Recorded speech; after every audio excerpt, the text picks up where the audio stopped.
जो लोग बार बार दोहराते हैं, मेरा उनसे निवेदन है कि आप तथागत बुद्ध के धम्मों को अपने आचरण में लाएं, 22 प्रतिज्ञाओं को अपने आचरण में लाएं और पूरे दुनिया में शांति और मानवता के लिए काम करें। चूंकि नफरत से कभी दुनिया आगे नहीं बढ़ सकती, प्यार से दुनिया आगे बढ़ सकती है।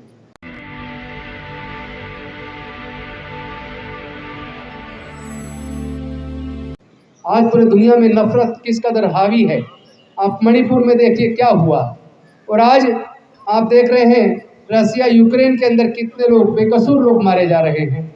फिलिस्तीन और इजराइल के बीच आप देख रहे हैं कितने महिलाएं, छोटे छोटे बच्चे, कितने निर्दोष लोग मारे जा रहे हैं।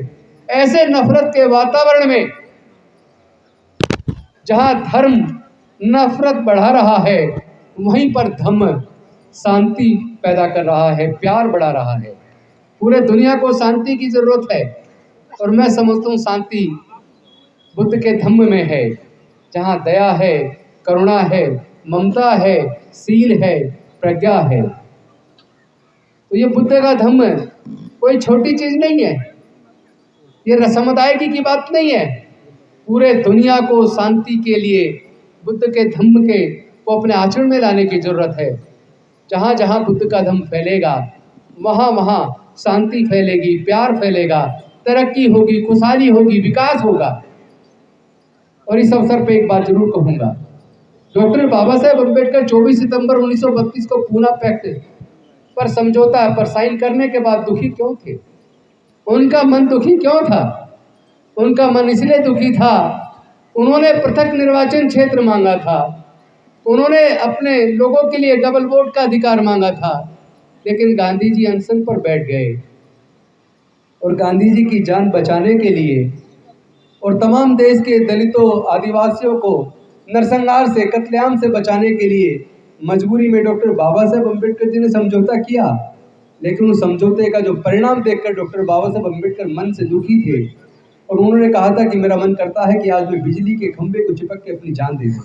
क्योंकि वो जानते थे कि ये पूना पैक्ट के द्वारा जो हमारे प्रतिनिधि चुनाव जीत कर जाएंगे, वो हमारे नहीं होंगे, वो समाज की आवाज़ नहीं बनेंगे, वो गुलाम होंगे, वो अपने अपनी पार्टी के इशारे पर काम करेंगे।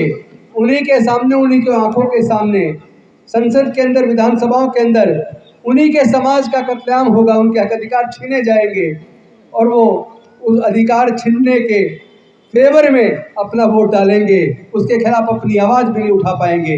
ये बात सोचकर डॉक्टर बाबा साहेब अम्बेडकर दुखी थे। उन्होंने पृथक निर्वाचन क्षेत्र इसलिए मांगा था ताकि हम अपने प्रतिनिधि खुद चुन सकें, ताकि अनुसूचित जाति जनजाति की सीटों पर जो लोग चुनाव लड़े, उनको वोट केवल अनुसूचित जाति जनजाति के लोग डालें, ताकि वो चुनकर जब जाएं तो याद रखें कि अगर हम अपने समाज की आवाज़ नहीं बनेंगे, अगर अपने समाज के हक अधिकार की आवाज़ नहीं उठाएंगे, अगर जुल्म के खिलाफ नहीं बोलेंगे, तो हमारे लोग अगली बार हमें वोट नहीं डालेंगे, हमें हरा देंगे।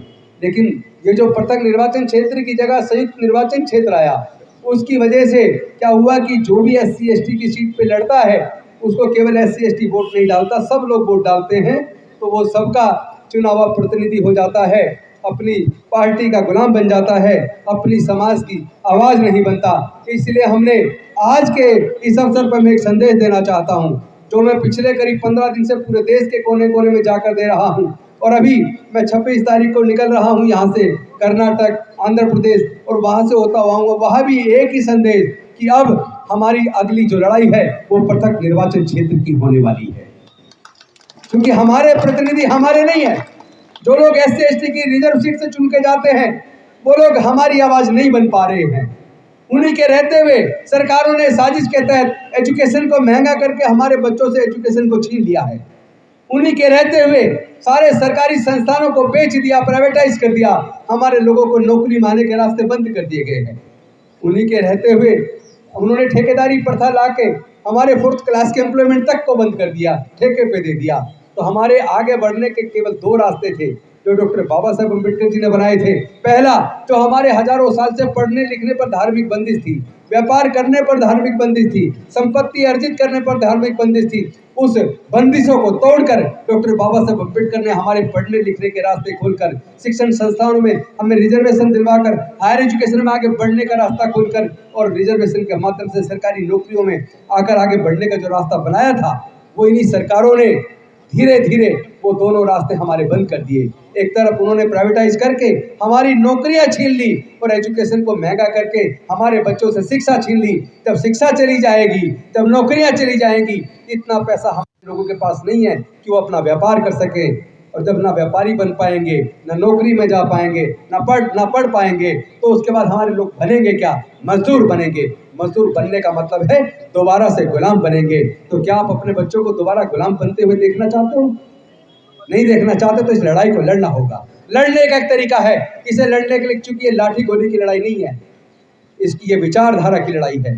एक तरफ अम्बेडकरवाद है जो न्याय पर चलता है, समता पर चलता है, बराबरी पर चलता है, जिसमें अंधविश्वास पाखंडवाद के लिए कोई जगह नहीं है, जिसमें कोई छोटा नहीं है, कोई बड़ा नहीं है, किसी के साथ स्त्री पुरुष के रूप में या जाति के रूप में कोई भेदभाव नहीं है। तो एक तरफ अम्बेडकरवाद की विचारधारा है और दूसरी तरफ ब्राह्मणवाद की विचारधारा है, मनुवाद की विचारधारा है, जिसमें विषमता है, शोषण है, छुआछूत है, ऊंच नीच है, अंधविश्वास है, पाखंडवाद है, जहाँ केवल और केवल गुलामी है। तो या तो गुलामी का रास्ता चुन लो या फिर स्वतंत्रता का, डॉक्टर बाबा साहब अम्बेडकर का विकास का रास्ता चुन लो। यह आपको तय करना है कि आपको क्या चुनना है। आपको अपने बच्चों के लिए खुशहाली और प्रगति चाहिए या अपने बच्चों को गुलामी चाहिए, यह आपको तय करना है। तो अम्बेडकरवाद और ब्राह्मणवाद, दो विचारधाराओं में से किसी एक विचारधारा को चुनो। जो लोग दोनों विचारधाराओं पर पैर रखते वो डूब जाया करते हैं। हमारे लोग क्यों पिछड़ रहे हैं? क्योंकि हमारे लोग दोनों विचारधारा पे पैर रखे हुए हैं। अरे मैं कहना चाहता हूँ, इस विजयदशमी के अवसर पर जब आप बौद्ध बन गए तो बुद्ध के धम्म को अपने आचरण में क्यों नहीं लाते? बुद्ध की शिक्षाओं को अपने जीवन में क्यों नहीं उतारते? अगर आप बुद्ध की शिक्षाओं को अपने जीवन में उतारोगे तभी हम लोग अशोक विजयदशमी को मनाने लायक बनेंगे। अदरवाइज अशोक विजयदशमी तो मना रहे, हर साल दीक्षा का आयोजन करते हैं, लेकिन अपने आचरण में बुद्ध के धम्म को, बुद्ध की विचारधारा को नहीं लाते, इसीलिए हम पिछड़ रहे हैं। लेकिन पिछले लगभग ये जो 1 साल का जो पीरियड गुजरा है, अभी 1 ही साल हुआ है, इसी अंबेडकर भवन में आप सब लोगों की उपस्थिति में यहीं से दीक्षा का आयोजन हुआ।